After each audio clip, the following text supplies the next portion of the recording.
Hey everybody, it's Eddie Joe on crypto4growmybag.tv, and there is a ridiculous amount of news going on today. We've got a lot to burn through.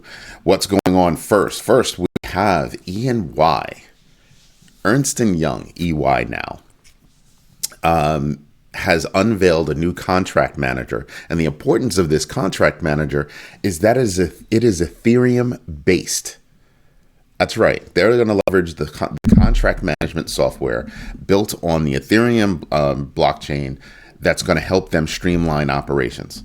That's huge. That's huge. When I keep talking about adoption, this is what I mean by adoption. The useful leveraging of better technology to get things done, in this case, blockchain. This is what I'm talking about. So when everybody says, Ethereum is not doing anything, blah, blah, blah, blah, blah, blah, or one of these projects isn't doing anything, yada, yada, yada. This is why I do not spend a lot of time talking about, technical analysis and all that stuff. Knowing the numbers, that's nice. It really is nice. I have nothing against it. It can be useful at times. However, crypto moves on news. Numbers can help you fine-tune things, but crypto moves on news. That's why I cover it. Now, 2 SEC lawyers in the debt box case have resigned. And it's being said that they were forced to resign. And apparently it's over, an egregious abuse of power.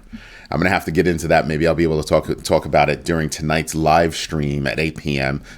All you have to do is sign up, be a member over on YouTube, and you'll be able to see the live stream. And it's a two-way street conversation. As I'm giving the news, I'm having conversations with everybody out loud and in front. BlackRock iShares, do you realize it's going to be 70 days straight of inflows? Now, I have not bothered to go look up what the outflows have been for Grayscale. But that would be interesting to know, to put them side by side. That would be very interesting to know. But I bring that up again as a sign of there's a tremendous amount of adoption here. There's a tremendous amount of interest in the digital currency space, specifically in this case, Bitcoin. People want to be involved, but they lack the foundational knowledge to be able to go buy things on their own and do their own things within the digital currency space, which is why these spot ETFs are very important, because they bring people to the table that otherwise might not have come. It's one of the reasons why I wrote the book, Crypto Foundations for Building Multi-Generational Wealth, and it's available on Amazon. The reason why I wrote it is because even I have to be reminded of small notes, things that, I should just know, right? As I go forward, as I do my own research. So I use it as a guidebook, kind of a guidebook to let me know, this is what I'm looking at. This is what it means, so I can get back to basics. That's really what it's all about, is giving you the foundation to actually be able to understand and earn your money using crypto. What else is going on that's kind of cool?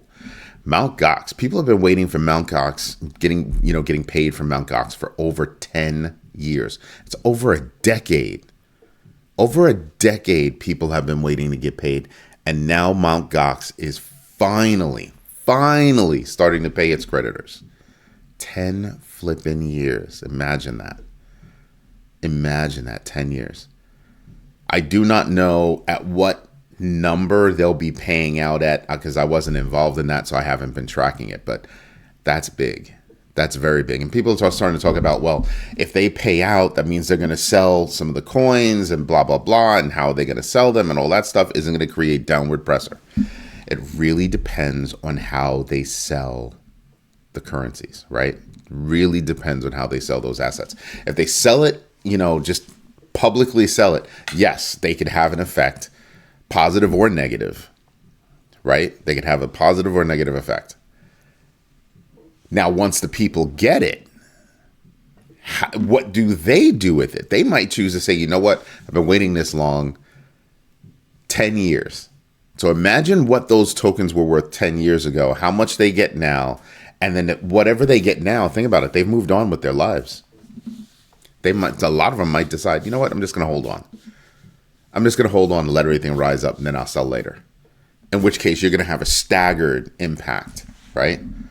Or Mt. Gox could say, you know what, we're just going to we're going to sell it via an over-the-counter transaction, whether it be an over-the-counter transaction or auction. That's what it could do. And that I find to be very interesting, is how they would go about doing that, how much money is going to get back, what percentage of their money is going to be returned to them, all that. So, and not just a little bit, right? All these tiny little pieces of news paint you a picture. I don't cover news or press releases and things like that unless they're going to be impactful, right? I don't do that, because if it's not going to impact my bag, unless I have an interest in the subject, I really don't care, right? I mean, I don't have that kind of time.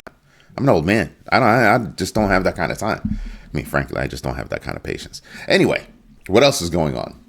I keep talking to you guys about meme coins. These memes that come out, they've got cute names, and that's about it. Nothing else is going on.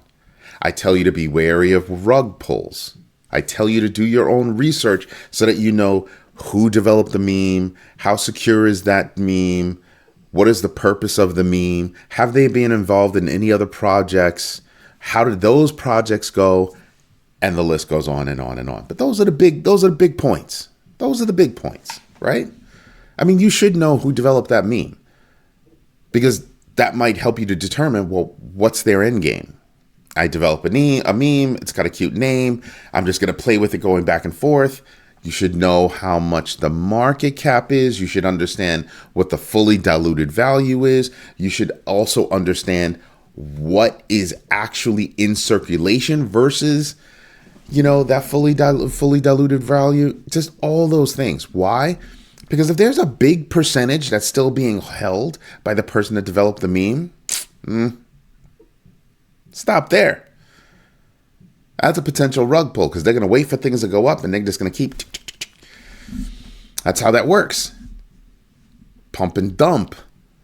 But there is Zach BTX, or BXT, I think it is. I have to look that up. Zach, if I mispronounced the name, I don't have the note in front of me. I apologize. I greatly apologize. However, this wonderful person, figured out that there's about $26.7 million lost just with 12 abandoned Solana meme coin projects. 12. 26.7 million dollars. Abandoned, just abandoned. You should be thinking about that when you get involved. Sometimes it's not a rug pull. Sometimes it's just not interested anymore. They walk away. Not doing it anymore. Just walk away. I keep telling you guys, I know somebody who developed a meme coin. Not even a meme coin. Developed a coin. Was taking it all too serious, I have to tell you. It was taking it from a yap perspective. He's taking it too seriously, because I know he didn't put the work in on the coin to justify the amount of yap he had. And not even a cool name, so you can't even call it a meme coin. And I would say that it's going to be abandoned. I'm willing to bet drinks that it's going to be abandoned. Now, I don't know what protocol he used to develop the meme coin or anything else like that. I don't know if it's Solana or whatever, but it's an example of a coin, of a project that gets started and stops. Somebody else asked me about, a project yesterday, and that project ranked so low. I was like, I had to text them back and be like, hey, I need you to do some research on it before you ask me. Right? Because to me, it just smelled like a project that, you smell like you're going to be a rug pull soon. And the project that the person asked me about, I saw the name when I was scrolling through news. I saw the name and kept it moving. Why? Because it was a cheesy press release, and you could tell when you read it. Oh, this fantastic blah blah blah. No, that's a press release. It's a BS press release. But it only showed up in one corner of a crack of a corner, down a hill, round the corner kind of place. And I was just like, yeah, no, I'm not going to pay attention to it. I'm not going to pay attention to it at all. Not at all. Sorry about that. Needed something to drink. Throat was getting cold. Getting dry. So when I tell you about these memes, when I tell you everything that's out there, look at what this person's research is saying. The article, you can find the article over on growmybag.tv where we go deeper into it. But yeah, that's a very big deal. Be aware of what's going on out there. Be very aware. All right? Please. Ripple. This one made me smile. The SEC is going after Ripple and they want $2 billion. Billion with a B. They were like all adamant about it. I'm sitting back and I'm just going, where did that $2 billion number come from? It just seemed like a really arbitrary number, right? Let's think about this. What they're saying is that you did something that triggered a securities law, blah, blah, blah, blah, blah, blah. It's not a security now, but it was a security then. And now is when we're finally going after you and yada, yada, yada, $2 billion.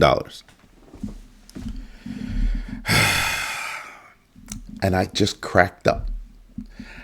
Because it's an arbitrary number. I mean, the 10 is probably just as arbitrary, but I'm thinking that to counter the arbitrary number, Ripple probably had to stop and look at it and actually come up with a reasoning for how they came up with that number. So I'm thinking their number is probably a lot more accurate than anybody else's. And I did it again. I didn't put my watermark. That's bad. So you should be paying attention to that kind of thing. And I'm just sitting there and I'm just wondering how that's going to proceed. 10 million versus 2 billion. Because the judge is going to be like, yeah, how'd you come up with that $2 billion number? Just what were the calculations? Because remember, the case was started years ago. Stamp in time. So from that point back, not how much they can afford, but from that point back, what's a reasonable number is what I think is going to wind up happening. If you think that this is when everything transpired, blah, blah, blah, blah, blah, blah, and we were to accept that date, fine. From that point back, what's a reasonable number? Not what they can afford now,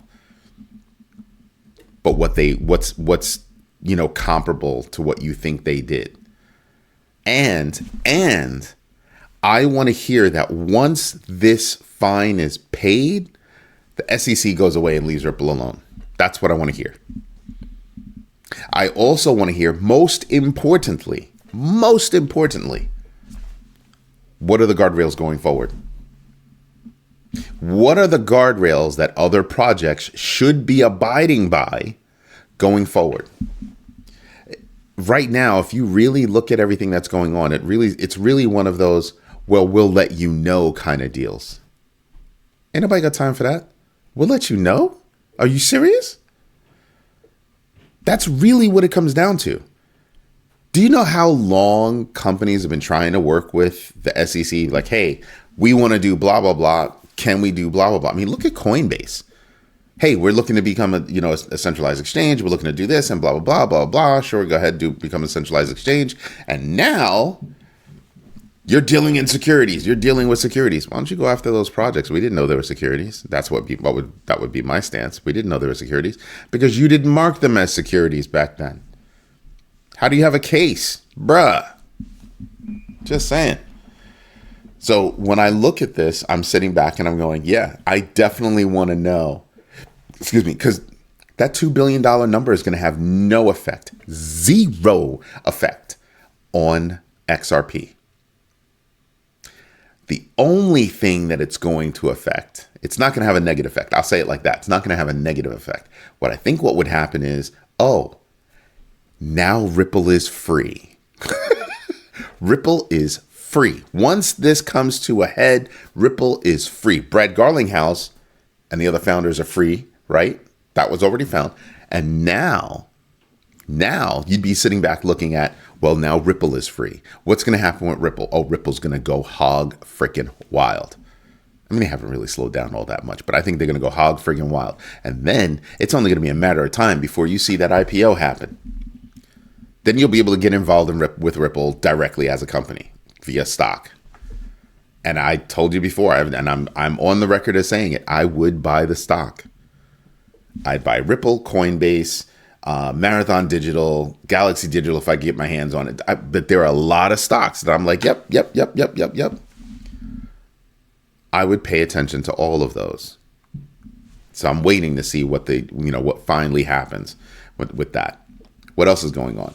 PayPal has this thing where they want to support sustainable Bitcoin mining, and they've got a reward program that they're rolling out in conjunction with another company. And I'm like, you know what? That's what's up. I had a long conversation with one of my friend's kids, and he was like, "Oh, I can't stand Bitcoin. It uses so much electricity and blah blah blah." And I told him, "Go do your research. Go do some more research." Bitcoin mining, in terms of energy usage, dropped 60% from where it was. 60% from where it was. And that was at the time I had that conversation. It's way lower now. So what's your gripe? There are other things that use up far more electricity than that. Any place with a heating system, and not just electricity, but energy in general, any place with a heating system, especially a gas heating system, you're wasting electricity, you're wasting energy. Only X% of that gas being burned is, and even oil that's being burned, is actually going to heat your home. Something to pay attention to. So I agreed with him, like, hey, listen, it is a little high, but it's not high compared to other things. Can it get better? Yes, it can get better. And guess what? It did. So backing an initiative like this, I like that. And I have to say this. I was a consultant over at PayPal, so I did like the people I was working with. So I do like what they're doing here.